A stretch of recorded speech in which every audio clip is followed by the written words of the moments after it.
The world is turning its back on Israel. Wow, global recognition of Palestine is finally happening. At last, the world isn't staying silent anymore. The anger, solidarity, and bold diplomatic moves are shaking Israel's position on the global stage. What used to be just criticism has turned into real action. From the east and west, north and south, governments, public figures, and everyday people are all standing up with one voice. Enough is enough.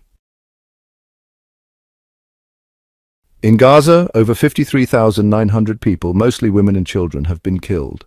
In the middle of famine, siege, and mass displacement, the world finally dared to say the once taboo word, genocide.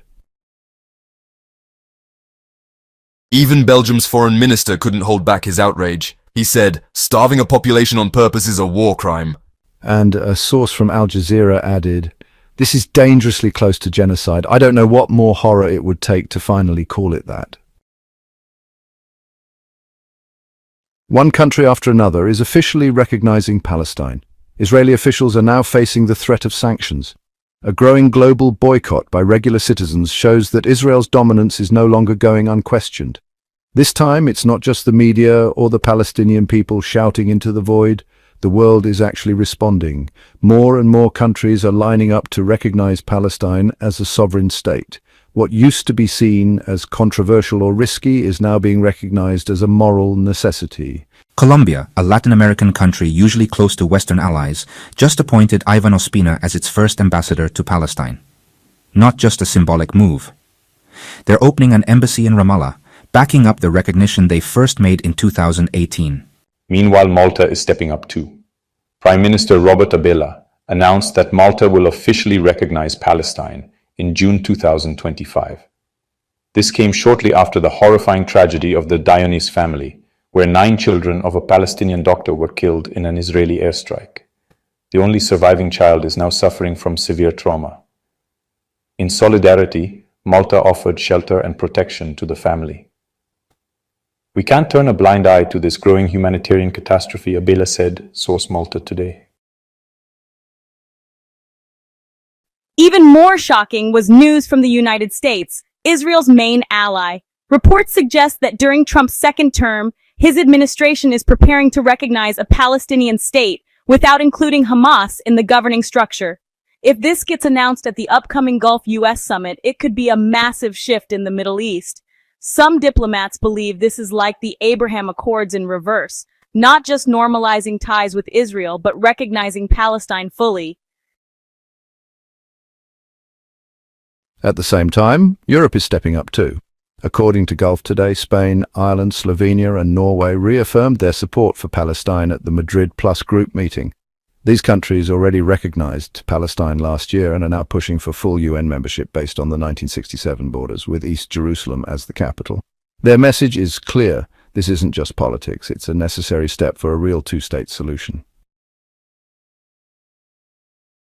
And now one solution is being echoed louder than ever. 2 states, side by side, Israel and Palestine, living in peace within recognized borders. After years of deadlock, the international community is finally redrawing the roadmap. The 4 European countries mentioned earlier are hosting the Madrid Plus summit with one clear goal: a sovereign, independent Palestinian state with East Jerusalem as its capital. This isn't just talk. Back in December 2024, the UN General Assembly passed Resolution 7831, calling for a high-level peace conference focused on a 2-state solution. It's scheduled for June 17, 2025, hosted jointly by France and Saudi Arabia under the UN's umbrella. At the same time, a new global alliance for the 2-state solution has been formed. It's not just symbolic, it's a real platform for countries to coordinate pressure and strategy against those blocking peace.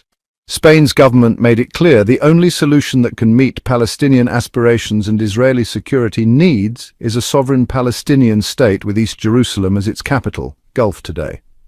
With more countries joining in, the 2-state solution is no longer just a fantasy. It's now at the top of the world's diplomatic agenda. The question is no longer if, but when, and who's brave enough to lead the way. In the past, Israel could silence criticism by using the security card. But now the pressure isn't just coming from its enemies, it's coming from its allies too.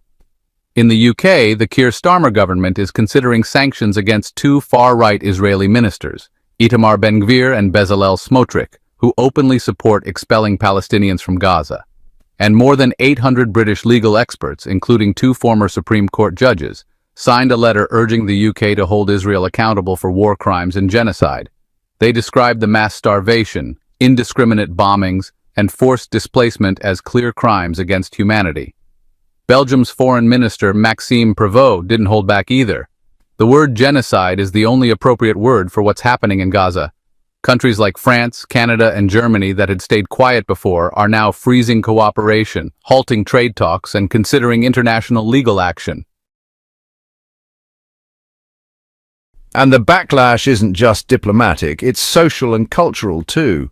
In several countries, Israeli citizens are being socially shunned. One of the most striking examples was in Los Angeles, where a group of Israelis was publicly asked to leave a public venue. The message was loud and clear: Hollywood, you're not welcome here anymore. The boycott has spread to companies, events, and the entertainment world. Recently, over 300 UK artists signed an open letter urging the government to stop selling weapons to Israel. One name that surprised many was Dua Lipa. The singer, born in Kosovo to Albanian parents, joined actors, artists, and human rights activists calling for a ceasefire, humanitarian aid access, and an end to arms sales. The movement isn't just in entertainment, it's reached the world of sports too. During Liverpool FC's Premier League victory celebrations, some fans turned the streets into a sea of Palestinian flags. The flag waved freely, without threats or pushback. A celebration became a political statement. All of this points to one thing. Boycotting Israel is no longer just political, it's a growing moral movement. After years of silence, the world is finally speaking up, from courtrooms to city streets, from world leaders' speeches to chants of supporters. The message is clear: enough with the cruelty. Israel can no longer hide behind the excuse of security. As images from Gaza show children buried under rubble, starving families, and refugees pushed off their land, the global recognition of Palestine, the pressure from close allies, the social rejection of Israeli figures, and the acts of solidarity from global icons all mark a new chapter in this struggle. Yes, a new